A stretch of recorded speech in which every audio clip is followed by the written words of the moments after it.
It's really weird, you know. I'm not very fond of doing presentations, but I always find that it makes it a whole lot easier to do presentations if I feel like I'm in the room with people, not talking to people, but if I feel like I'm with people, and that's why I really like to hear the people in the room.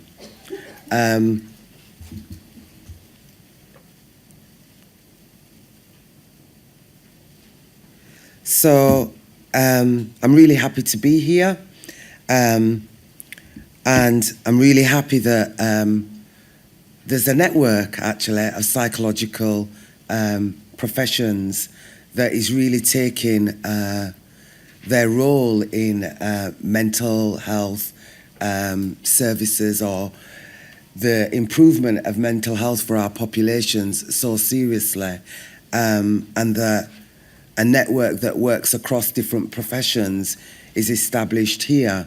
I'm very much fond of collaborative work, because I believe that the challenge for our society in these times is to be able to work across difference. And I think that psychological therapies or psychological approaches really do take a leading role in that process. So I'm delighted to be here, actually. So let me tell you a little bit about myself and how I came into this role. I'm a lived expert by experience, and I think that that's the centre point of how I like to introduce myself to these forums. When I say that I have my own personal experience of depression and anxiety for 30 years now. I'm a lot older than I look. And I'm also a carer of 3 siblings with severe mental illness. And I will talk about them because I wouldn't be here otherwise. My youngest brother died 3 years ago, and he died at the age of 41 after having been diagnosed with paranoid schizophrenia for 21 years. So most of his adult life was in that world. And he died early. So when we talk about people with severe mental illness dying 20 years younger than their counterparts, that's part of my lived experience, that he spent most of his adult life on very heavy antipsychotic medication. And actually, at no point during that experience did he ever have access to psychological therapies. And I consider that to be a tragedy. Yeah, so I'm really in the room.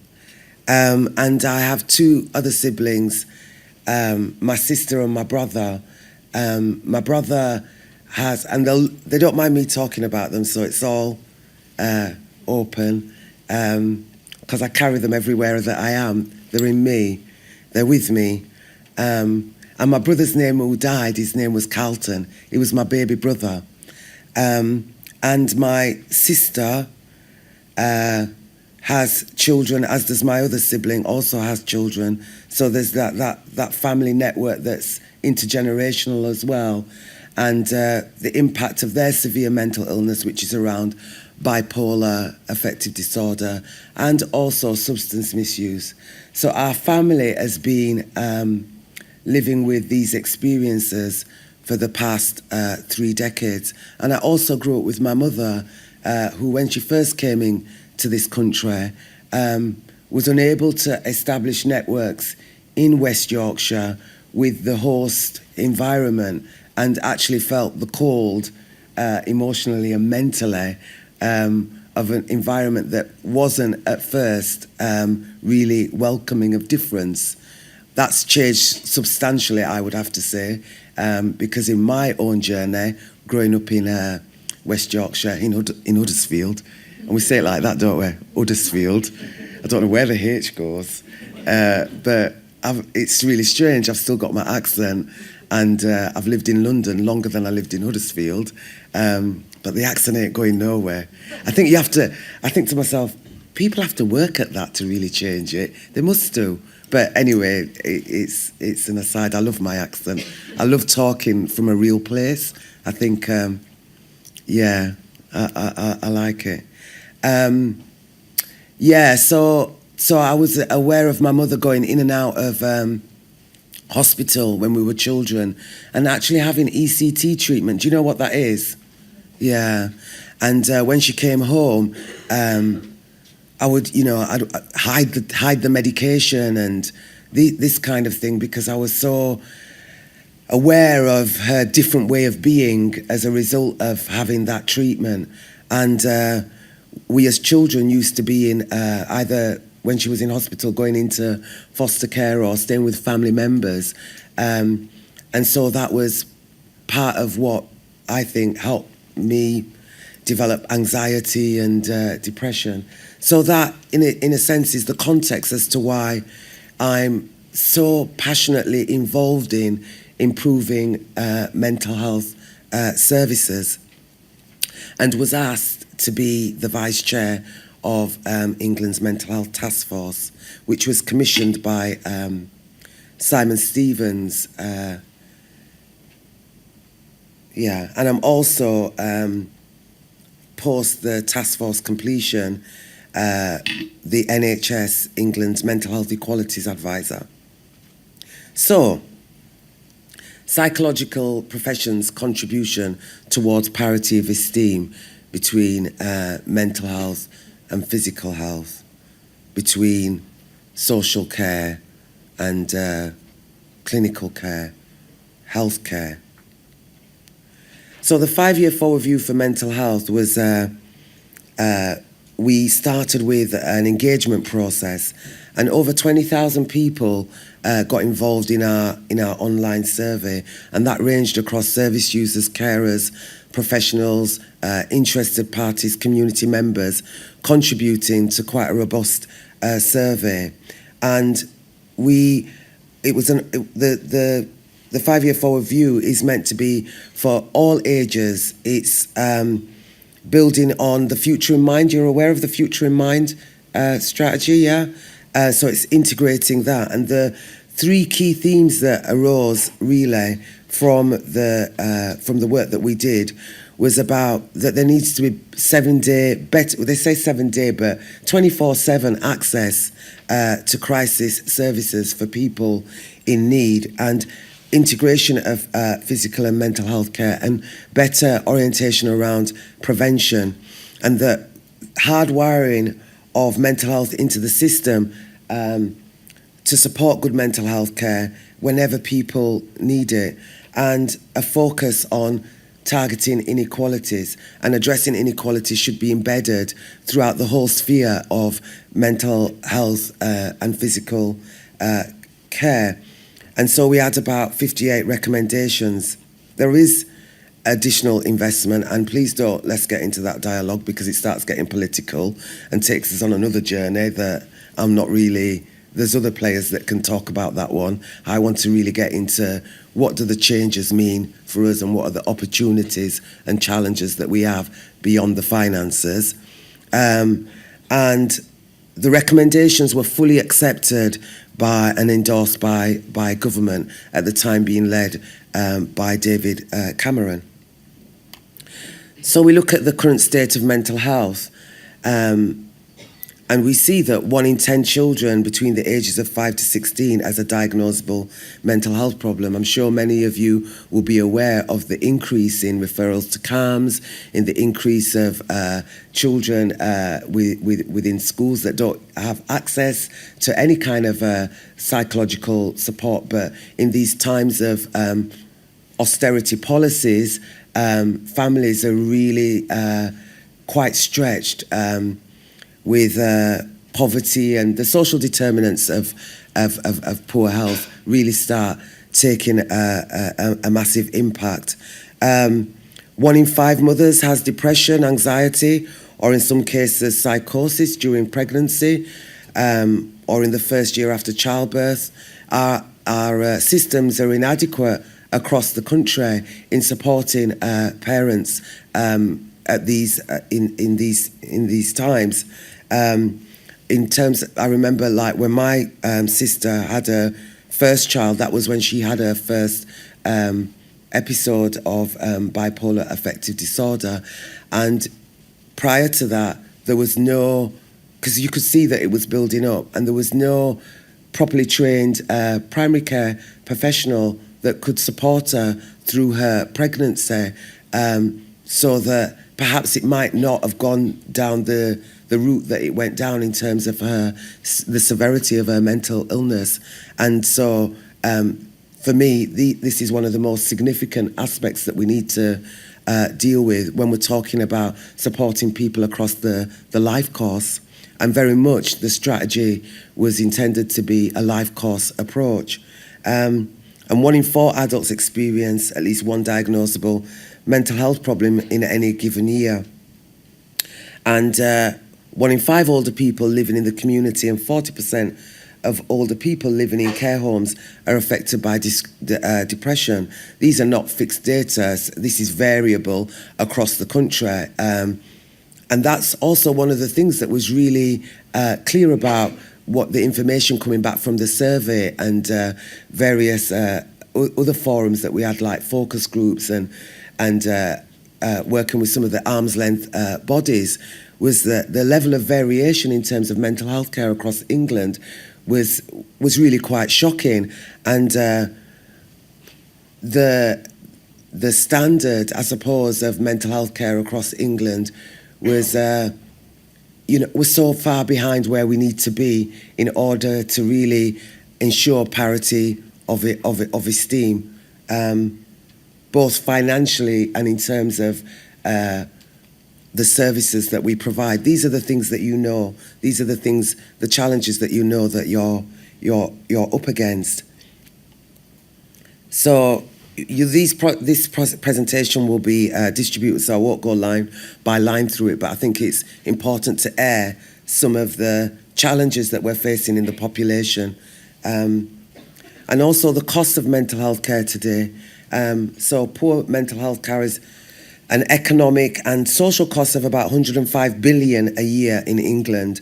And the analysis that we did a deep dive around the national cost of dedicated mental health support across government departments in England. And we estimated that that was about 34 billion in each year. And you can see the divisions in terms of where that's located. You'll get this. And poor mental health can drive a 50% increase in physical care costs. This is particularly apparent around diabetes, and that's what this speaks to for type 2 diabetes.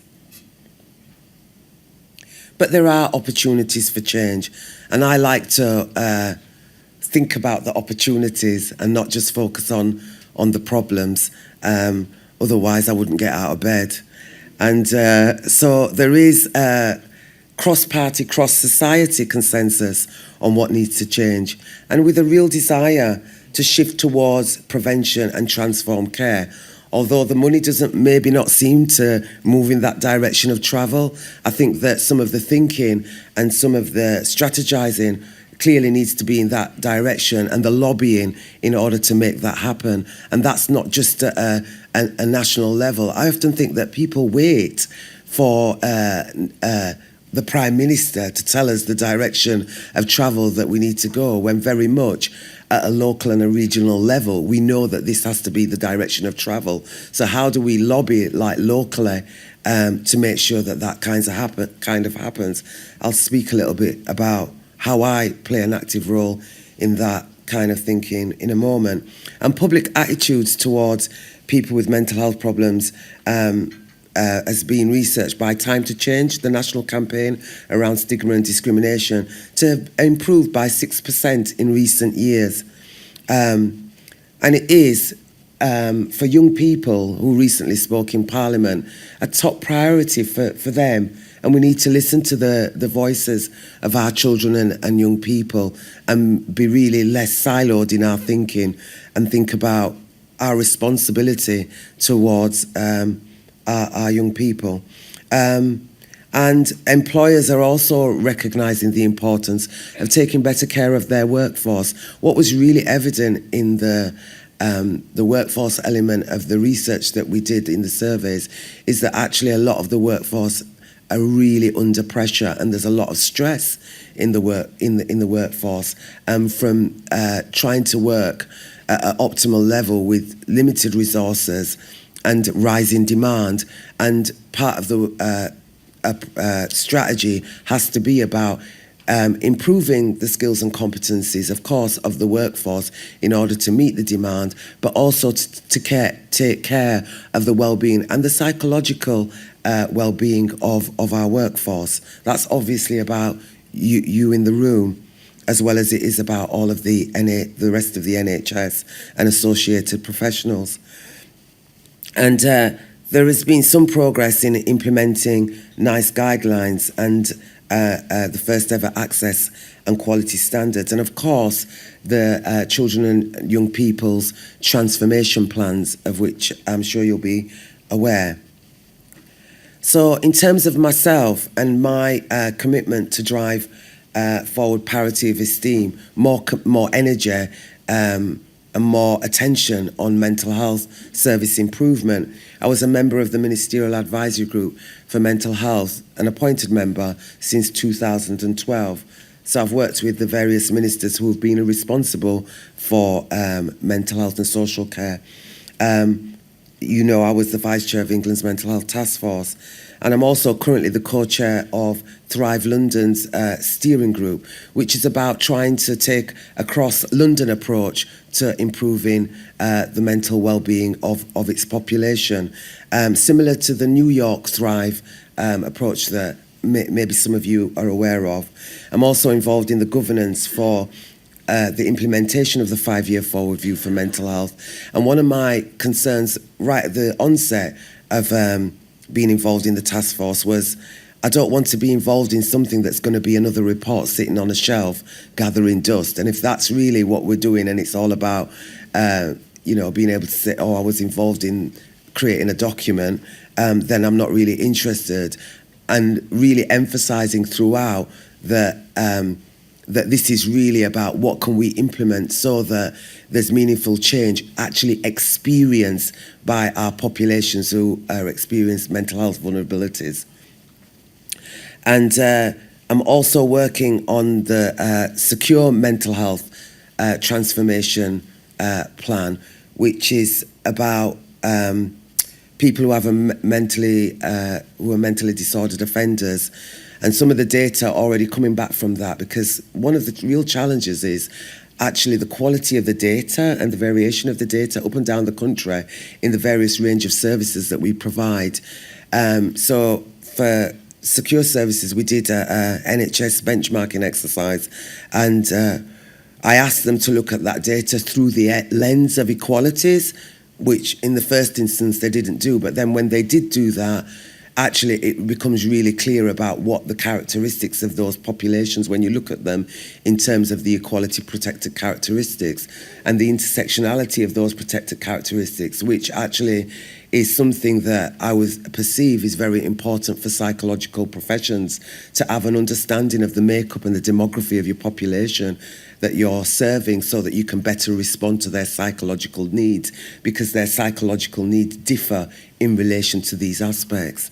I'm also a local government councillor. I was elected in 2014, and I co-chaired a local commission that was on the back of the Sean Rigg inquiry, which was about a guy who had a long-term diagnosis of paranoid schizophrenia, and when he was in the midst of a psychosis, he died in police custody.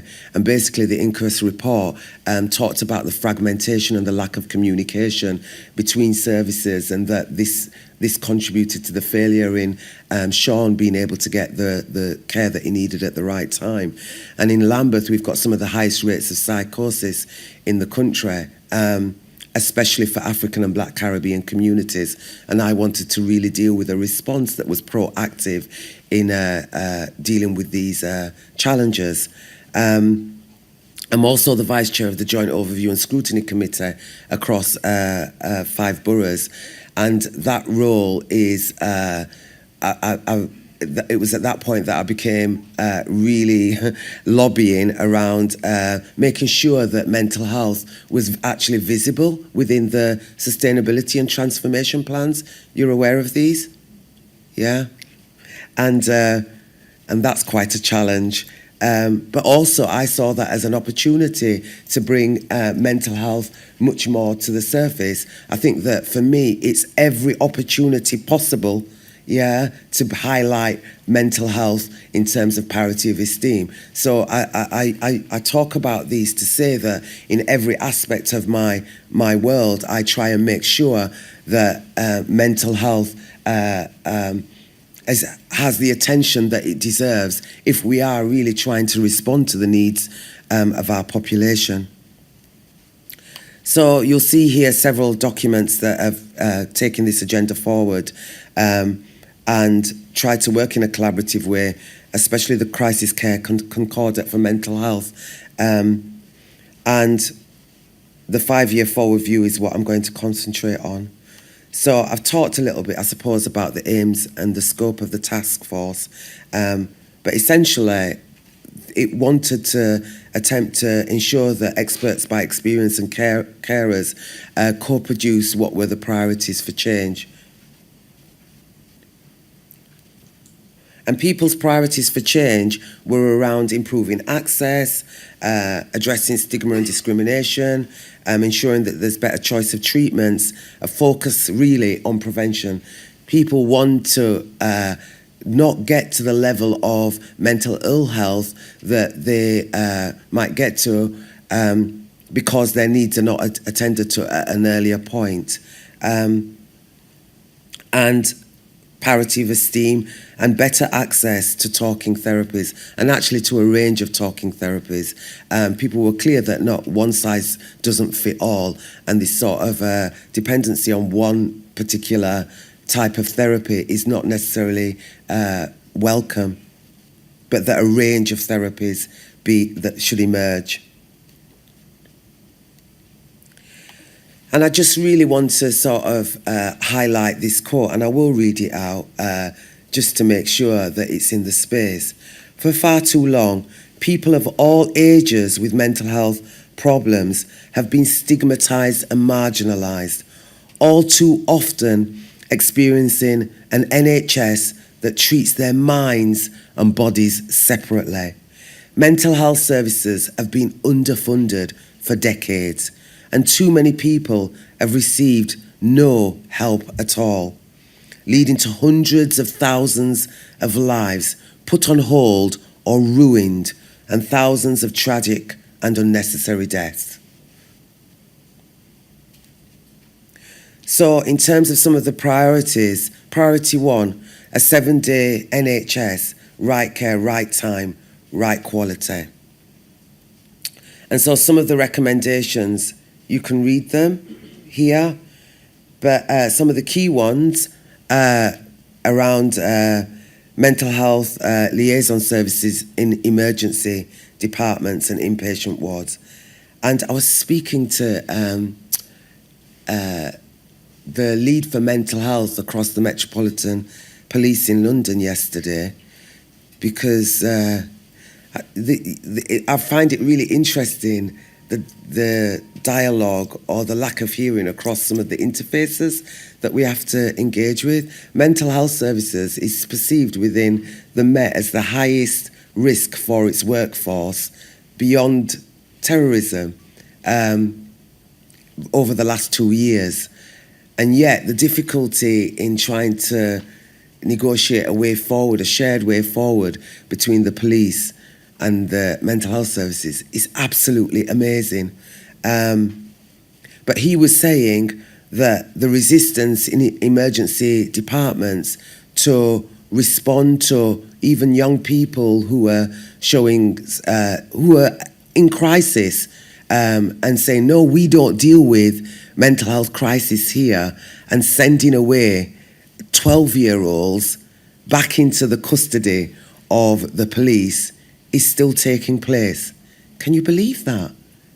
It's absolutely outrageous. So anyway, to date, these are still some of the unbelievable practices that are taking place. So you can see a massive education in terms of parity of esteem in all services needs to take place. And 24/7 community-based mental health crisis response. And when he told me that, actually, he was so emotional about it that I thought, you know, there are players right across groups that really do care about this agenda. The care is not just located within health services, and we need to be cognizant of that. 24/7 community-based mental health crisis response should be available in all areas of England, talking about crisis resolution, and home treatment teams of a higher standard than perhaps exists in some areas. There is variation around that. Some are really performing well, and some are just, not there as yet. And I remember with my experience of crisis resolution and home treatment teams, like in a week, you'd have about 20 different people coming through my sister's house, to the extent where my nephew talked about he will never speak to not another one of the practitioners coming through the door, because he's having to repeat his story over and over and over again with no intervention whatsoever, no support whatsoever is taking place for him, no offering of any psychological support, no offer of anything as a young carer going through his exams, going through his studies to try and get his A levels so that he could go to university. Very shocking. Yeah. And priority 2, an integrated approach to mental and physical health care. I've given you an example of why that's so important in emergency hospital settings, and that more women should have access to specialist mental health care during the perinatal period, and that key to this space is about an increase to evidence-based psychological therapies for more people, and that there should be a focus also on helping people who are living with long-term physical health conditions or who are unemployed, and an investment for increased access to psychological therapies for people with psychosis, bipolar disorder and personality disorder. I often find, I've told you about my experience, that when people have severe mental illness, there is very little access to psychological therapies, and an over-reliance, in my experience, and many people's experience, of reliance on medication, antipsychotic medication, and that needs to change.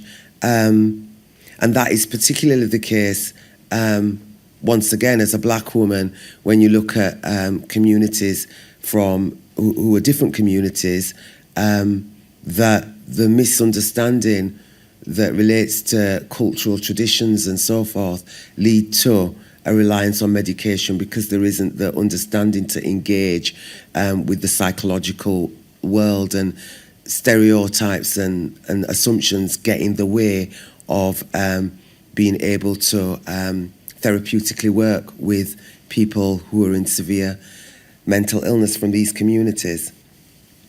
And priority 3, promoting good mental health and preventing poor mental health.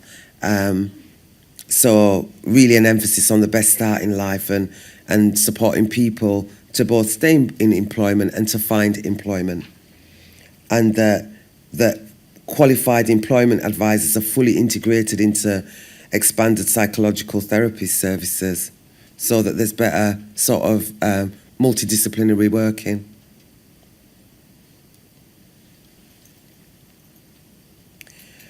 And we also did some work around justice and the criminal justice system, around the health and justice pathway, and expanding liaison and diversion schemes. and looking at what could be the options around improving supported housing, because often people's vulnerabilities extend from when they come out of hospital, there's not an appropriate housing setting for them to sustain their recoveries. And that's a major challenge in these times with policies that sort of, like, for example, the housing benefit cap that really impact on people's psychological well-being. And really talking about hardwiring mental health across the NHS. And improving relay data and transparency, including a mental health 5-year forward view dashboard, which is held currently and is reported recently by the CCGs. So I've talked a little bit about my emphasis on implementation, and there is a governance board that's overseeing the programme to deliver those recommendations and make sure that the implementation is as effective as possible. And once again, I want to emphasise the Taskforce priorities in terms of moving away from hospital care, a real community focus and primary care improvement, timely access to treatment, and really incorporating anywhere and everywhere possible nice concordant care.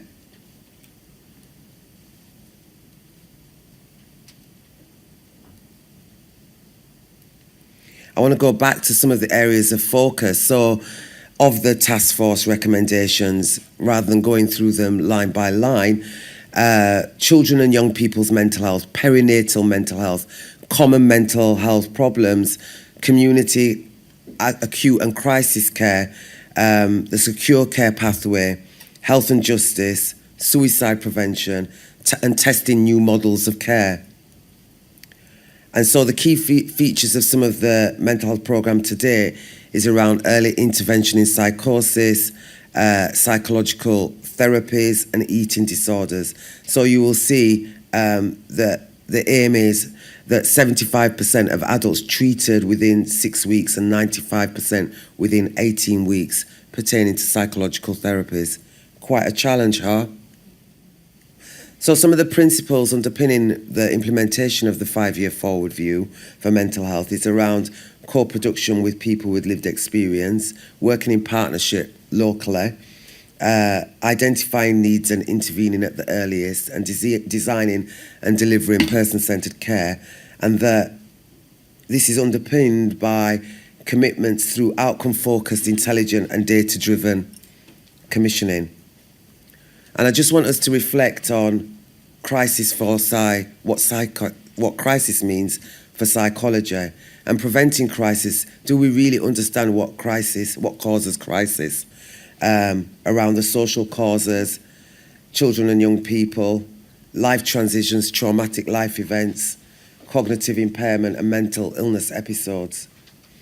And perhaps highlight that these are differentially experienced for people from black and minority ethnic communities, and that we should be conscious of that. I'm not going to go through all of these slides because I haven't got much time. But just to emphasise that stereotypes about race remain deeply embedded in our culture, and negative stereotypes trigger racial discrimination, and experience of discrimination are a source of toxic stress and therefore psychological distress. And this is some of what, in my local role, I'm trying to deal with in terms of paying attention to the services responding better to people from diverse communities. And the CQC State of Care report most recently talked about concerns over quality. Is our services and its quality, is it sustainable? And the answer, they say, lie in collaboration of local services, and their emphasis is around primary care, hospitals and adult social care. But I really want to emphasise that the answer lies in collaboration with the people who we're serving, and that lies with local residents at the centre of this, and that it's not going to be possible to achieve quality and sustained quality, especially of psychological services, without working really closely with the communities that you serve. Thank you.